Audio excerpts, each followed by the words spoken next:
use what made you good at golf to focus on this. You just can't dwell on the last putt, because if you do, your whole day is going to be ruined. So to kind of jump right in, I took your advice about 9 months ago, and I left a job I had in tech sales, making really good money, to essentially go back into the golf industry, where golf is my passion. Good for you, Jay. And a completely new position. I've done like management and sales my whole life, and I took over all the operations for the company. We're just a small premium accessory company.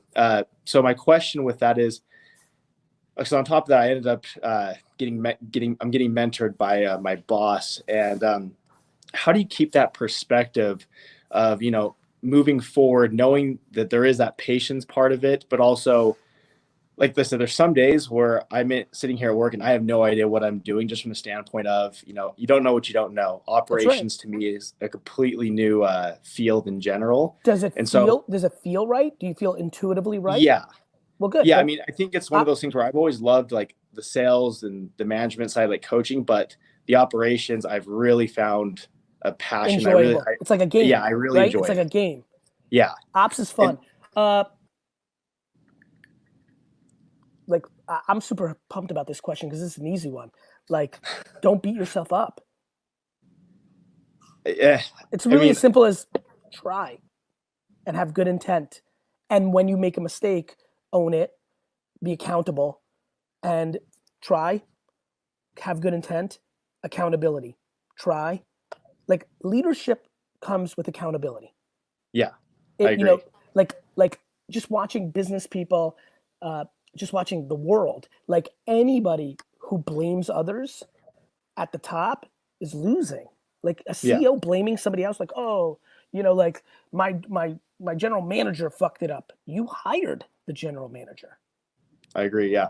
I don't, everything stems from the top. Like football owners, they're like, my general manager, but you hired him. My coach sucks. You hired the general manager that hired the coach. Like, if you're not accountable in operations, that's the only vulnerability you have. Everything else has to be good intent and effort. Yeah. So with that, because I 100% agree on the accountability, that's something I try to really embody, because you have to be accountable. I find myself almost, like you said, I find myself beating myself up from the standpoint of, like, I've tried taking your advice and the good and negative comments, let them kind of just go through the same, don't really think about it. But I find myself, when it's people I really look up to, like my boss, where like I said, he's mentoring me in a lot of ways. When I do something, like, it's not that he doesn't beat me up for it, but it's just like, okay, you did it wrong. I almost take it harder, even though it is like, I'm trying, I know I'm going to like screw up. So is it just essentially just, I don't know, like turning your brain off on that? Did you golf? Yeah. Like, I fuck, man, you're so set up for this. Like, what, did you cry and quit on the 7th hole when you missed a 5-foot putt? No. Okay. What, are you going to cry? Especially, you're so lucky. I was waiting for the shoe to drop that the mentor was not giving the feedback in a way that was palpable. And then you drop that the mentor is dropping the feedback in a very palpable way. Yeah. Which then, it's really funny when a leader goes nice about it, it almost makes you want to rise up even more, right? Yeah. Man, let me promise you something about your mentor based on what I'm hearing. He already knows. Yeah. Like, he knew that you didn't have 15 years of operational experience.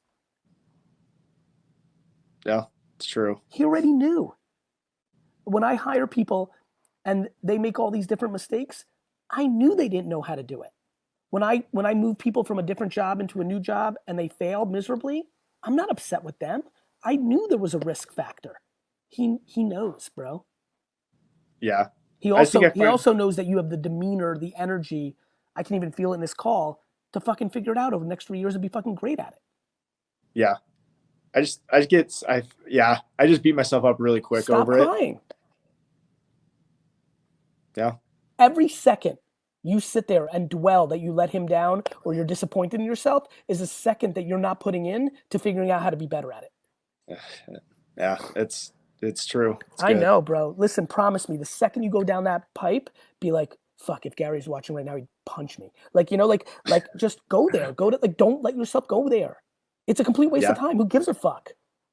I agree. Who cares?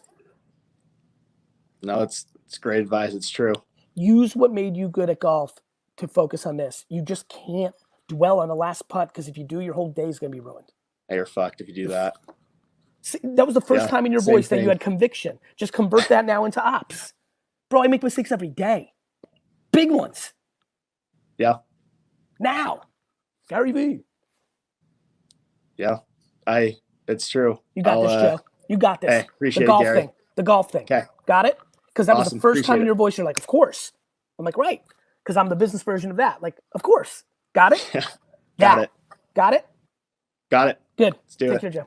Thanks, Gary. You got it.